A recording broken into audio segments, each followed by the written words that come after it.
people said that I was angry at the debate. Angry. I was angry. And yes, I am angry because he allowed 21 million illegal aliens invading our communities. Many of them are criminals. Many are criminals. I'm angry. They said he's an angry person. No, they're destroying our country. I don't like... She's smiling, all practice, right? We're talking about a border invasion, the likes of which no country has ever suffered, and she's like this. But I am angry about Venezuelan gangs taking over Aurora, Colorado.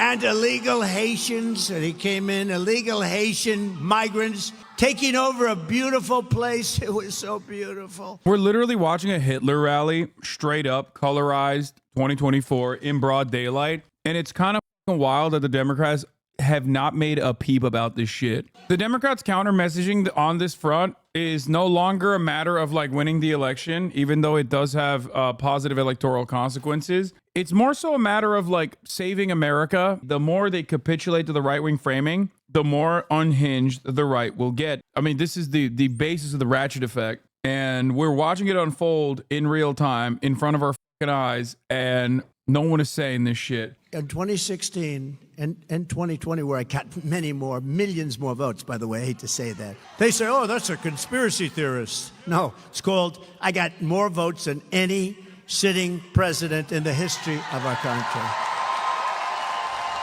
Yeah, except for Joe Biden, who beat you. They said we lost.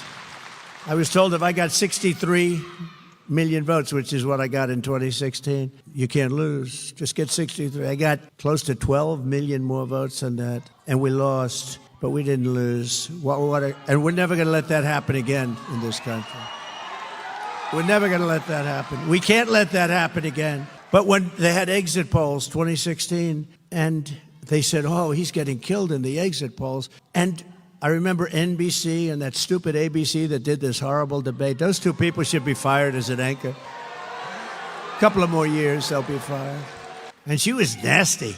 She looked at me with hatred in her eyes. And him, he's a nice guy. I mean, they were told to do it by George Slobodanopoulos. Wait, David Muir was way more aggressive. Right? George Slobodanopoulos.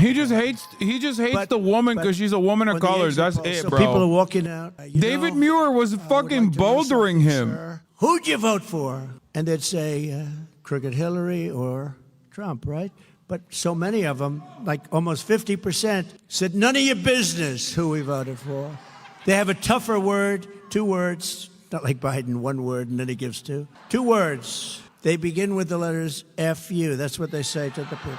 F-U. I would never say them because we have a lot of young people here. My audience they've gotten younger and younger. Do you notice that? Don't worry, I still like the old people the best. I don't care. I don't care. Let that cost me, all these young people. Let that cost me the election. I still like the old people the best.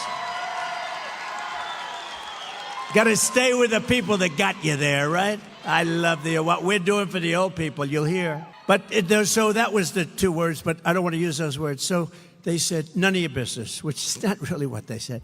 And they walked out, and everybody said, Trump is finished. He's not getting the numbers.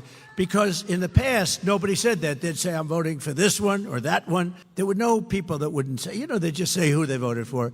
So what they did, thank you, darling, thank you. So what they did, she keeps saying, I love you, right in the middle of my punchline. So they always say one or the other. And I had one analyst who was very smart. He's talking about how, like, Republicans are not reflected in the polls. That's what he's trying to explain. I'm sorry, sir. It doesn't look good. Doesn't look good. And they say, it's 4 o'clock in the afternoon because, they've interviewed all these people. And another one would call me. They all said, oh, they were actually happy. Most of them were happy. Some were really sad, though. A lot of the people were really sad. So it came out, this is going to be a very short evening for Donald Trump. They were so happy. Martha Raddatz was actually crying at the end when I won. She was crying. You don't think she's biased, do you? Martha Raddatz, also of ABC. ABC is the worst of the group, by the way, I have to tell you. They're all bad. But the worst is ABC, and they proved that with the stupid... The funniest thing about this is that they literally fucking abolished the debate council, the presidential debate council that used to exist because Donald Trump didn't want to play ball with them. And then they ended up coordinating with the Democratic Party individually, okay? And they chose to do it on ABC. Like Trump chose to do it on ABC. It was CNN and ABC that got it. Okay. And he's still complaining about it. It's like, dog, you did this. Like, you chose it. Also, I will say this much. This level of chirping gonna make it a little bit harder to fucking, you know, make it seem like you won or that you believe that you won. Know what I'm saying? This is not the statements coming from a man who truly believes he won the debate, and that's why he won't do another one. Because, you know, the athletes, they say, I left it on the field. I left it all on the field. Well, I did. Because Wait, what? He said he received more. He chose it because he knew that if he lost, he could blame the bias on the moderators. No, dude. He just didn't think that ABC would fucking actually fact check him. That's it. That's the only reason. And he also didn't think, in my opinion, that Kamala Harris would fucking clobber him. It's really funny to think about because, like, I didn't think he'd be this bad. I did not think he would eat every bait. I don't think his advisors thought he would eat every bait like that. Like, it wasn't even that Kamala Harris expertly crafted her statements. She did. She definitely did a really good job. But, like, he also did incredibly poorly. Like, he did worse than you would have expected him to do. And he goes, sir, I'd like to congratulate you. I said, on what? He said, you won this election. And I said, what do you mean I won the election? I was told by every pundit that I lost the election. He said, no, you won the election. I'm 95% sure because we've never seen so many people leaving an election that said, it's none of your business, right? Meaning, you know what? It's none of your business. We've never seen that before. A massive number, like almost 50%. Who'd you vote for? None of your business. He said, every single one of those people belong to you. They're up here. I love this idea that, like, the actual election, which you can consider a census or a poll, right? But not like a regular poll, but, you know, probably the most decisive poll, is completely unimportant in this process. What is important is the exit poll. And even in that exit poll, what did the people say? They didn't say they were voting for Trump. They just said none of your business.